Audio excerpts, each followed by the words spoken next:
L'Alé-Rabat est la dernière localité ivoirienne avant de mettre les pieds au pays des hommes intègres, le Burkina Faso. À 10h30 MN, la canicule est déjà à son paroxysme. Il fait pratiquement 32 degrés à l'ombre. Pêle-mêle, hommes, femmes et enfants vaquent à leurs occupations quotidiennes, mais la méfiance est de mise. Difficile pour un étranger d'adresser la parole à un habitant. La sérénité n'est pas de mise. Mon frère, ici on n'adresse pas la parole à un étranger. Si vous voulez savoir quoi que ce soit, allez-y voir les forces de l'ordre. Les gendarmes, policiers et militaires sont là, allez-y les voir et arrêtez de nous poser des questions, coupe court une septuagénaire que nous avons abordée. Nous comprenons aisément sa position. Le Burkina Faso est juste à un pas et les djihadistes ne sont pas loin non plus. Ici, nous vivons avec la peur au ventre. Ce qui nous rassure un peu, c'est la présence des forces de l'ordre qui donnent leur vie pour nous. C'est la seule chose qui nous rassure, confesse un boutiquier qui n'a pas voulu être cité. À l'Alé-Rabat, la confiance n'est à déserter le cœur des habitants. Appel à la solidarité entre populations et forces de défense à l'Alé-Rabat Antenne, un village de l'Alé-Rabat, dans la sous-préfecture de Kawara, le ministre de la Défense, Téné Birahima Ouattara participait, le vendredi 29 octobre 2021, au lancement des travaux de 120 forages financés par le Japon. À cette occasion, il a prodigué aux populations quelques conseils pour faire face aux infiltrations et attaques des terroristes. Vous savez que nous sommes dans une région frontalière et nul n'ignore l'actualité en matière de défense et de sécurité de notre territoire.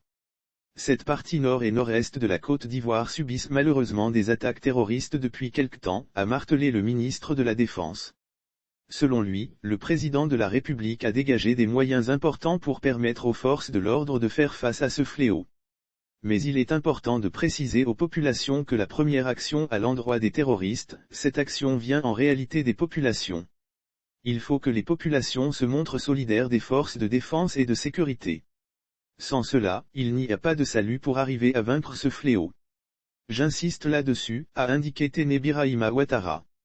Pour le ministre ivoirien de la Défense, on a beau être les mieux armés du monde, on a beau avoir les soldats les plus aguerris, mais tant que l'information n'est pas portée à la connaissance des forces de défense et de sécurité et même des autorités préfectorales, rien ne peut se faire qui puisse éliminer ce fléau. Ce qui empêche de quitter la ville, plusieurs personnes interrogées sur place, ont affirmé ne pas être sereines. Seulement, ce qui les réconforte et les empêche de quitter la ville, c'est bien la présence en nombre et en qualité des forces de défense et de sécurité. Pour permettre à ces derniers d'être efficaces sur le terrain, le ministre de la Défense ivoirienne demande aux populations de collaborer avec ses soldats.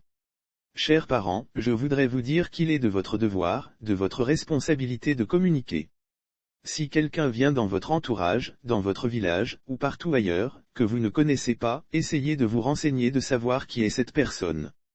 Et si vous trouvez que la personne est suspecte, n'hésitez pas de prévenir la hiérarchie qu'elle soit administrative ou militaire, a-t-il conseillé aux populations de cette localité.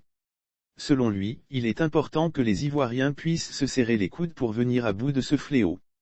Car, dira-t-il, ce fléau peut être vaincu. Au moment où nous quittons l'Alé-Rabat, les deux frontières sont toujours fermées au transport des personnages pour cause de maladie Covid-19. Seuls les camions de marchandises circulent librement.